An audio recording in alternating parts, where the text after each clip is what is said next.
Hello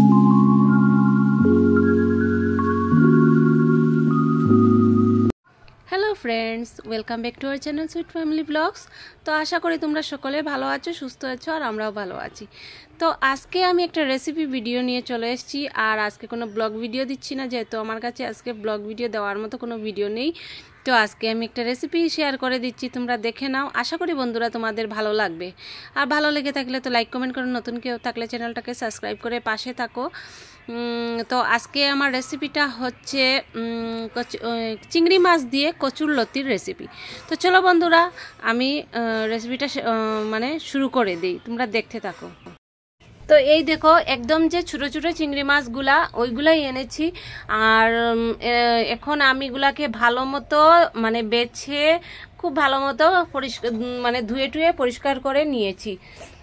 আর একদম বড় না, আর একদম যে কুচি তাও না, মোটামুটি আর কি, ছোটোই বলতে পারো, তোমরা তো দেখতে পাচ্ছ। তো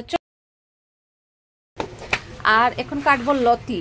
তো লতিগুলো আনার পর না, আজকে একটু বৃষ্টিতে ভিজে ছিল, তো আমি ডালাতে দিয়ে কুলাতে দিয়ে আর কি ফ্যানের নিচে, বাইরে রৌদও নেই, ফ্যানের নিচে রেখে দিয়েছিলাম জলগুলো একটু ঝরার জন্য। তো জলগুলো ভালো মতোই ঝরে গেছে। এখন আমি লতিগুলোকে কেটে তারপর আসছি তোমাদের সামনে।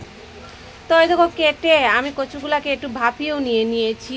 তো লতি আমি খুব বেশি একটা কাটিনি, আমার যতটুকু প্রয়োজন ছিল ততটুকুই কেটেছি, কারণ আমরা সদস্য কম, তার জন্যই আর কি। আর এদিকে দেখো, আমি কড়াই উনুনে চাপিয়েছি, ওভেনে চাপিয়েছি, আর তেলও দিয়ে গরম হয়ে গেছে তেল। এখন আমি চিংড়ি মাছগুলোকে একটু ভালো মতো ভেজে নেব। ভালো মতো না, খুব ভালো মতো না। চিংড়ি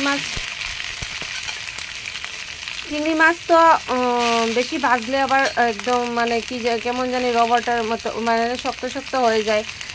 তো মোটামুটি একটা ভাজবো আর কি। তো এখন আমি দেখো, আমার চিংড়ি মাছ ভাজাও হয়ে গেছে, আর কালার আসেনি, ওই হলুদটা আগে দেইনি বলে। তো এখন আমি এতে দিয়ে দিলাম পেঁয়াজ। এখন দেখো, পেঁয়াজ কুচি দিলাম, রসুন কুচিও একটু দিয়ে দিলাম,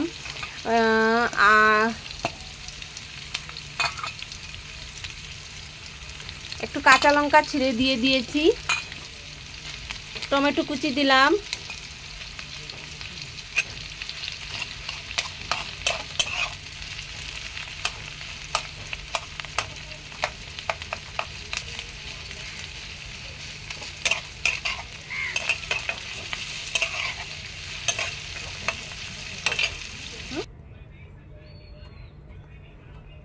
তো ভালো মতো কিছুক্ষণ ভেজে এই দেখো, এখন আমি এতে দিয়ে দিচ্ছি হলুদ গুঁড়ো, 2 রকমের লঙ্কা গুঁড়ো, ওই যে কাশ্মীরি লঙ্কা গুঁড়ো, আর চিলি পাউডার যেটা আর কি, ঝাল যেটা, আর একটু জিরের গুঁড়ো। তো জিরের গুঁড়ো দিয়ে চিংড়ি মাছ দিয়ে লতি দিয়ে আমি কোনোদিন রান্না করিনি, ফার্স্ট টাইম ট্রাই করছি। আর তো তোমরাও করে দেখতে পারো। তো এখন আমি মশলাগুলো দিয়ে দিলাম, আর এখন দেবো আমি স্বাদ মতো লবণ। তো লবণ দিয়ে এখন আমি এই ওই যে চিংড়ি মাছ আর পেঁয়াজ টমেটো এগুলাকে ভালো মতো কষিয়ে নেব।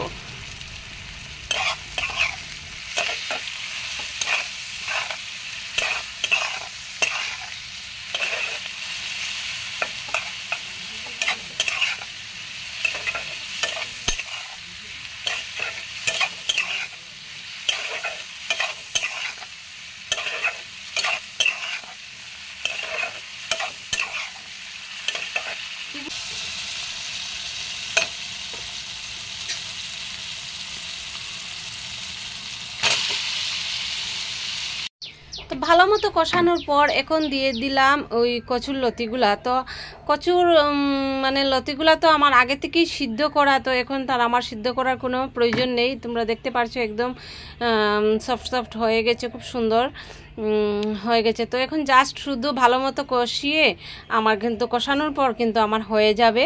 আর জল টল একদমও দেব না, একদম শুকনো শুকনো, কি বলবো, পেঁয়াজ টমেটো এগুলার যে আলাদা একটা যে একটু তো জল থাকে আর কি, একদম যে শুকনা ড্রাই সেভাবেও হবে না, আর হবে খুব সুন্দর হবে, দেখতে পাবে তোমরা। আর খেতেও বেশ ভালো লাগে এইভাবে। তোমরাও একদিন ট্রাই করে দেখতে পারো। সেই চিংড়ি মাছ দিয়ে কচুরলতি দিয়ে সবাই করতে জানো, নতুন কিছু না। সেই আমি কিভাবে করলাম ওইটাই আমি তোমাদেরকে বললাম, মানে তোমাদের সাথে একটু শেয়ার করলাম আর কি। তো চলো, এই দেখো আমার কচুরলতি কমপ্লিট হয়ে গেছে। এই যে দেখতে পাচ্ছ একদম কমপ্লিট হয়ে গেছে বানানো।